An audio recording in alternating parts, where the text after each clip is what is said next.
Bonjour à tous, très chers fans de catch, ici Kozak, et aujourd'hui, nous allons parler un peu de la WWE. Ouais, ça fait quand même plusieurs temps, ça fait assez longtemps en fait que je parle de la AEW, alors c'était génial, le week-end AEW était hyper intéressant, etc. Mais là, on s'approche du week-end de pay-per-view en ce qui concerne WWE, mais aussi AEW, on va voir le double week-end Payback et All Out. Et du coup, parlons un peu de Payback, prenons un peu la carte de Payback. Voyons un peu quelles vont être mes prédictions, comment je bookerai le show, est-ce que je suis vraiment hypé par ce show. Le moins que l'on puisse dire, c'est que c'est une carte très très faible pour un pay-per-view. Là, on est sur une carte vraiment faible. Après, il en faut, hein. Il faut des cartes faibles. SummerSlam a une carte un peu plus intéressante, quand même vraiment alléchante. Là, on est sur un pay-per-view vraiment vraiment faible. Je ne vois que 3 matchs qui m'intéressent, et ce qui me hype à ce point, pas tant que ça, il m'intéresse en tout cas. Je veux dire qu'il y a un match qui me hype pour la réaction de la foule. Le reste, soit il y a les 2 matchs restants m'intéressent un peu, et le reste, franchement, j'en ai pas grand chose à faire. Commençons du coup, qu'est-ce qui sera sur cette carte de Payback? On commence par le Grayson Waller Effect. Oui, il y aura un Grayson Waller Effect avec Cody Rhodes. Qu'est-ce que ça fout à Payback? Mettez ça pour Rose s'il vous plaît. Bon, j'imagine qu'il va se passer un truc, mais encore le Grayson Waller Effect. Pauvre Grayson Waller de se retrouver avec ce genre de conneries, c'est dommage pour lui. On va avoir LA Knight contre le Miz, et là c'est peut-être le match qui m'intéresse le plus de la soirée. Qui l'eût cru, parce que je pense que la foule va être dingue. Les deux catcheurs ont fait un super travail pour rendre ce match intéressant. Alors qu'on part de loin, parce qu'encore une fois, le Miz, on en a parlé plusieurs fois, mais quand l'annonce était faite que LA Knight rentre en rivalité avec le Miz, ma réaction c'était putain, sérieusement les gars? Pourquoi? Parce que le Miz, c'est le mec qui se fait mettre KO par Snoop Dogg à WrestleMania en un coup de poing. Le Miz, c'est celui qui se fait enterrer par toutes les stars, les stars, je veux dire, les stars pas catcheurs, les gens d'à côté, par tous les acteurs, etc., etc. Il se fait enterrer par tout le monde. C'est devenu une blague, le Miz. Tout le monde dit qu'il a des petites couilles. C'est ça, le Miz. Et il a réussi à rendre ce programme contre LA Knight intéressant. LA Knight doit l'emporter évidemment, le mec est hyper over avec la foule, ça fonctionne, et ce petit match le met encore une fois sur le devant de la scène et devient l'élément qu'il faut regarder à SmackDown en plus de Roman Reigns quand il n'est pas présent. C'est grave cool. LA Knight contre le Miz, c'est grave cool, et je pense que la foule va être dingue. Le Miz va travailler comme un bon heel, il va travailler de la hit, il peut bien worker le Miz quand il est face à une personne avec qui il a envie de worker, avec qui quand les réactions vont être bonnes, le Miz peut être un très bon worker. Il va pouvoir prendre de la hit sans problème, LA Knight va faire des comebacks légendaires, la foule va être dingue, ça va être un très bon match de catch, c'est sûr et certain. On a ensuite Becky Lynch contre Trish Stratus dans un match en cage. Ça fait combien de temps qu'elles sont en rivalité toutes les deux? Je ne regarde plus Monday Night Raw, j'ai perdu l'intérêt pour Monday Night Raw. Quand je vois ce match, ça me déprime, j'ai aucune envie de voir ça. Ça fait depuis WrestleMania qu'elles sont en rivalité. Ça fait 6 mois qu'elles sont en rivalité. C'est long. C'est long, faites quelque chose d'autre là. Putain, victoire de Becky Lynch pour qu'on termine l'histoire. Rey Mysterio contre Austin Theory pour le titre des États-Unis. Il m'intéresse ce match.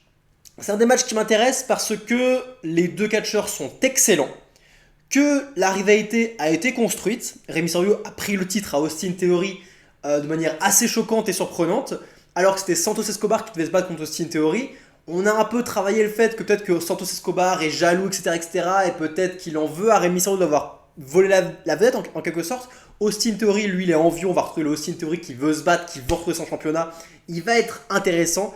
On a envie de redynamiser son personnage parce que c'est clairement un des meilleurs éléments, un des jeunes catcheurs qu'il faut propulser Austin Theory parce qu'il a un talent fou, ce mec. Qu'est-ce qu'il faudrait faire ici?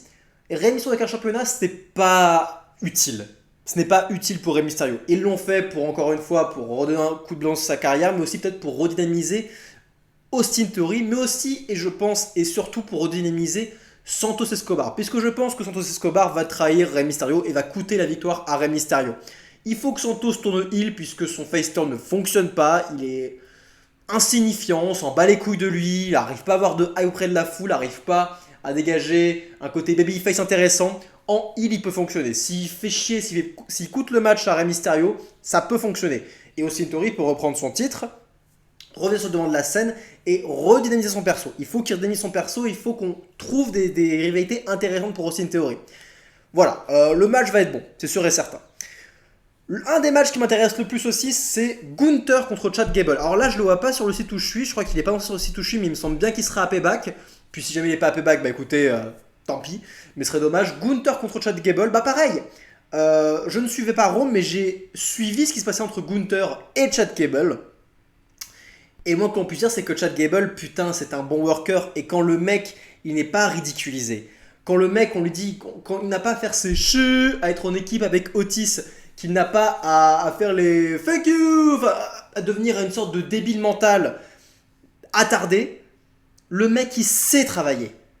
Il sait travailler, il travaille super bien comme underdog, Chad Gable. C'est un superbe underdog. Et le match qu'il lui fasse à Gunther à Raw, il était fou ce match. Il était intelligent, malin. Et Gunther était toujours aussi bon. Il malmenait Chad Gable, il le malmenait. Mais Chad Gable, il revenait, il se battait comme un babyface. Et le moment où il sortait ses German suplex sur Gunther, mais c'était exceptionnel. Et qu'il batte Gunther avec un count-out avec son German suplex à l'extérieur du ring, c'était ouf. Chad Gable n'a aucune chance de battre Gunther. Mais le match va être si bon. Le match va être si bon. Clairement, je pense que c'est peut-être le meilleur match de la soirée. Techniquement parlant, ce sera le meilleur match de la soirée. En termes d'implication du public, je pense que LA Knight, The Miz peut voler la soirée. Mais techniquement, je pense que Chad Gable Gunther va être le meilleur match de la soirée. Ça va être un très très bon match de catch. Évidemment, victoire de Gunther. Mais profitons de cet élan pour continuer à booker Chad Gable correctement en tant que underdog et qu'on arrête ces thank you, ces chuches. On arrête tout ça. Le mec, il est hyper talentueux au bout d'un moment. Il est hyper talentueux. Oui, ce sera jamais un main eventer. Il n'a pas la gueule pour, il n'a pas le... Il a pas la chose pour être un main eventer. Mais ça peut être tellement un bon babyface de mid-card, mais un excellent babyface de mid-card. Il peut être excellent. S'il est bien booké, il pourrait faire un superbe champion des États-Unis, un superbe champion intercontinental. Dans un monde où Gunther n'est pas le champion, évidemment. Ça pourrait être superbe. La suite, c'est Kevin Owens et Sami Zayn qui défendent leur titre face au Judgment Day, Finn Balor et Damien Priest dans un Steel City Street Fight. Un peu rien à foutre à vrai dire. Je pense que Sami et Kevin vont gagner puisque Finn Balor et Damien Priest vont se chercher des noises, ils vont pas s'entendre, etc., etc. Et du coup, ça va encore amplifier l'histoire du Judgment Day. Victoire de Kevin et Sami, j'en ai un peu rien à foutre à vrai dire de ce match. Voilà.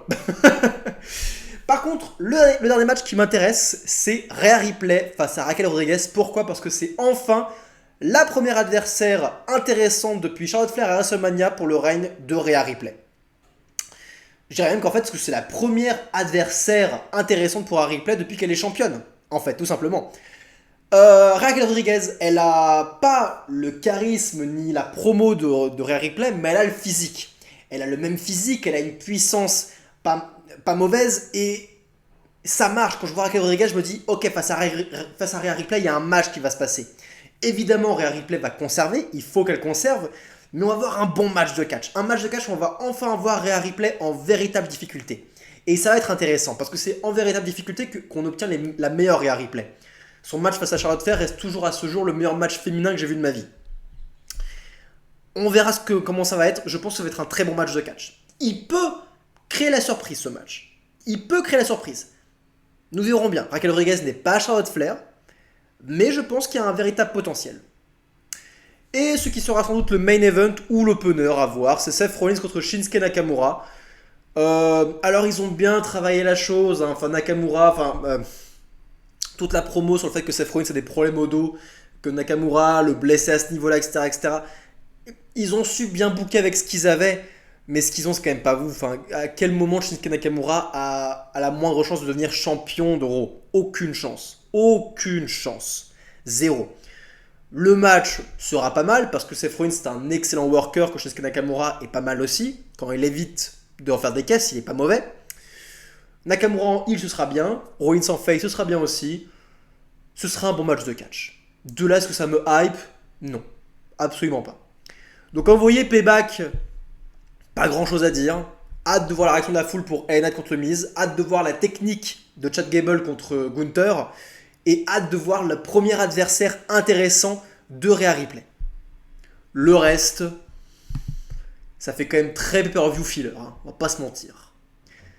C'était tout, c'était Kozak. Prenez soin de vous, bande de fans de catch. Et dites-moi dans les commentaires quelles sont vos prédictions, si vous en avez, si vous êtes d'accord, pas d'accord, tout ça, vous connaissez. Partagez la passion du catch. Oui, le catch.